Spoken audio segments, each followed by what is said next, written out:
Walang birth record ang mahigit 1,300 sinasabing nakatanggap umano sa 500 million pesos na confidential fund ng Office of the Vice President.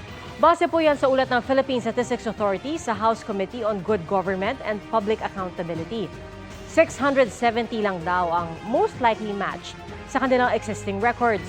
Sabi ng chairman ng komite, posibleng non-existent talaga ang mga taong ito at gawa-gawa lang ang mga acknowledgement receipt para ma-justify niya ang paggamit ng confidential funds.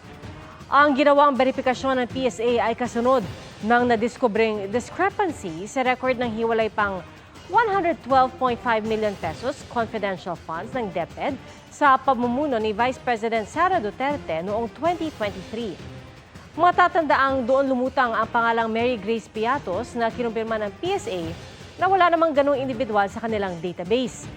Sinusubukan po namin makuha ang pahayag ng OVP kaugnay nito. Sa mga balak mag-Christmas shopping sa Taytay, Tiangge, ano-ano kaya mga mabibili sa 500 pesos? Alamin natin yan kay Mav Gonzalez live mula sa Taytay. Mav, kumusta shopping? Ivan, 10 araw bago ang Pasko, hindi na nauubos ang mga namimili dito sa Taytay, Tiangge ng mga pangregalo pati na rin pamasko. Kahit siksikan at napaka-traffic, dinarayo pa rin ng marami ang Taytay, Tiangge sa Rizal kung saan mura na ang mga paninda, may dagdag na discount pa pag maramihan ang bili. Matapos ang mahigit 1 oras na biyahe mula sa Metro Manila at 30 minutes sa paghahanap ng parking, nandito na kami sa Taytay, Tiangge at sisimulan na natin ang ating 500 peso challenge. Ilan kaya mabibili natin dito? Pasok tayo. Maraming damit na pambata at mga terno. Diba, para sa mga may inaanak, ang cute. Ay, ma'am, magkano po yung mga set? Yung mga 350 po sa terno. Ano po last price nun? 330 po pag wholesale. 330. Sige, thank you po. 330 daw. Para wala na tayo mabibili pag binili natin yun eh. Ikot muna tayo. Magaganda po yan, ma'am. Overall, ma'am. May discount pag bibili ako. Kailangan lang pag nandito ka magaling ka box out. Kasi ang daming tao. Pero karamihan ng paninda rito, mga damit na pambabae. Yung mga uso sa mga babae, pero parang hindi pang regalo yung mabibili ko rito, parang pang atin lang to ah. Magkano po yung mga ganito, ma'am? 350 po. Ano ba last price? Sa wakas, may nakita kaming abot kaya pero cute na damit pambata. May mga laruan din. Dahil tabi-tabi ang mga tindahan, madali mamili, mapapambata man o pangmatanda. Ikaw na lang ang malulula sa rami ng pagpipilian. Ito na, yung last na bibili natin, sakto 150. Ayaw. Sa halagang 500 pesos, nakabili kami ng 2 set ng sandong pambata, 3 shorts na pang-summer na panlalaki, 3 usong crop tops sa pambabae, at 3 sleeveless top na pambabae na pwedeng pang-opisina o pang-Christmas party. Sulit na din po yung mas marami din. Maganda po kasi dito, tapos madaling mahal. Dito lang po kasi mura yung mga bilhin po. Kaya maramihan na po yung binili. Ano po yun, ma'am? Pang-regalo po ba yun? Pang family na regalo po. Ivan, hanggang 6 p.m. ang Taytay, Tiangge ngayong araw, pero hanggang late naman daw ay marami sa mga tindahan yung bukas pa rin. Kung balak niyo pong pumunta rito, ay huwag niyo pong kalimutan magdala ng cash, pati na rin shopping bag. Ivan?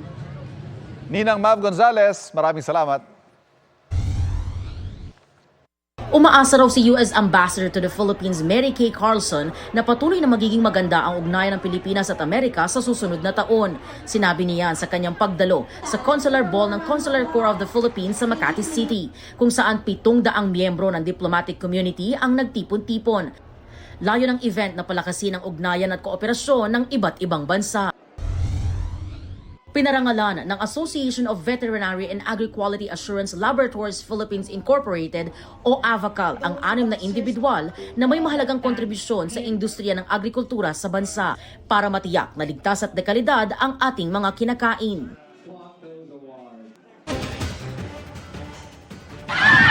Sayang yun, ang dekorasyon sa plaza.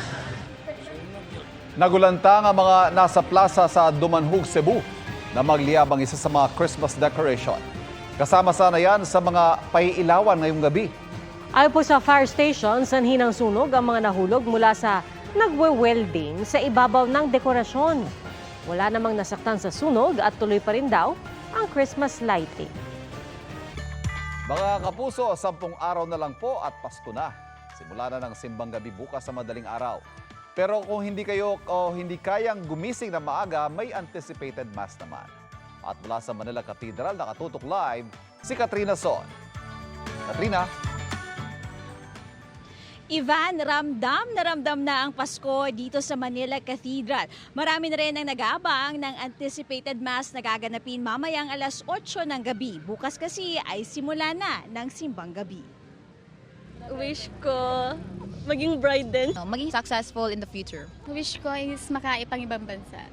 Ilan lang ito sa mga hiling ng mga nakausap namin gustong makumpleto ang simbang gabi. Paniwala kasi na marami na kapag nakumpleto ang 9 na araw ng simbang gabi, matutupad ang kanilang hiling. Healthy family lang po sa bawat member ng family ko.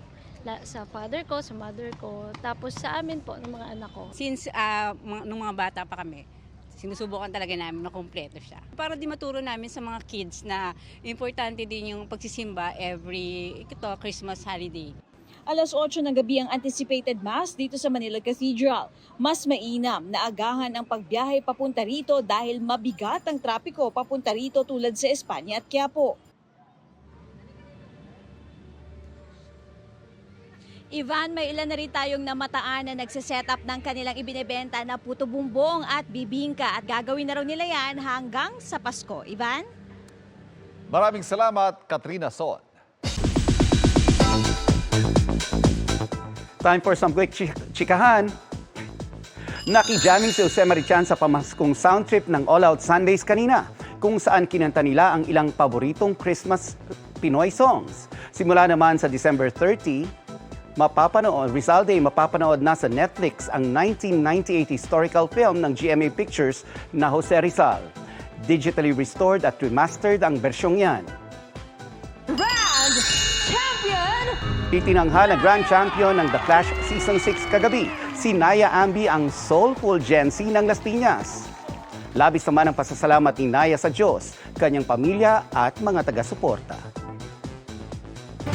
Sinabi ni dating presidential spokesperson Harry Roque na walang basehan ang konklusyon ng House Quad Committee sa kanya sa investigasyon nito kaugnay ng iligal na pogo. Sabi ni Roque sa Facebook post, masakit marinig ang anyay ignoranteng conclusion ng anyay self-declared experts na wala raw alam sa ebidensya.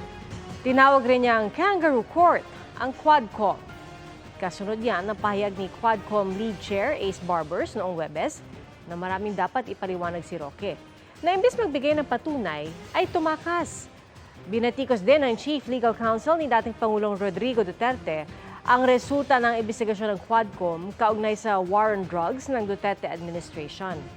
Anya, hindi tatanggapin sa korte ang mga alegasyon laban kina Duterte na politika raw ang motibo. Batay kasi sa naging conclusion ng komite, key figures nila sa pagprotekta sa illegal drug network sa Pilipinas, sina Duterte, mga senador Bongo at Bato de la Rosa. Sabi naman ni Quadcom Vice Chair Romeo Acop, ginagawa lang nila ang kanilang trabaho at wala silang sinisirang tao o grupo. Sinusubukan pa rin namin kunan na payag sina Go at de la Rosa.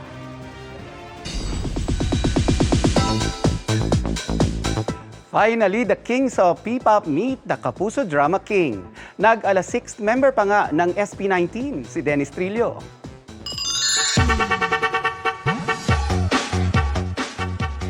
Magkakasama rin silang sumayaw. Sa litratong ito, feel din ni Dennis na mag-post with Stel, Pablo, Ken, Josh at Justin. Bukod sa TikTok collab, may ni-reveal din ang SB19 na secrets kay Dennis sa kanilang exclusive kwentuhan na mapapanood soon sa GMA Pictures at GMA Public Affairs social media pages. Ang Niebe ng SB19 ang official soundtrack ng Green Bones na official entry ng GMA Pictures sa Metro Manila Film Festival 2024. Bida riyan si Dennis at Ruru Madrid.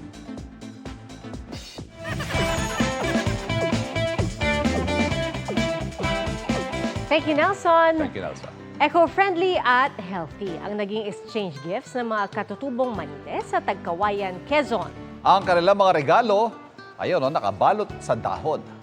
Laman po niyan, mga gulay, prutas at iba pang tanim nilang produkto. Sa kabila ng hirap, nairaos ang pagdiriwang kahit sa simpleng paraan. Sinimulan niya na isang grupo ng mga kabataan na dumayo pa sa bundok para maghatid ng kasiyahan ngayong Kapaskuhan.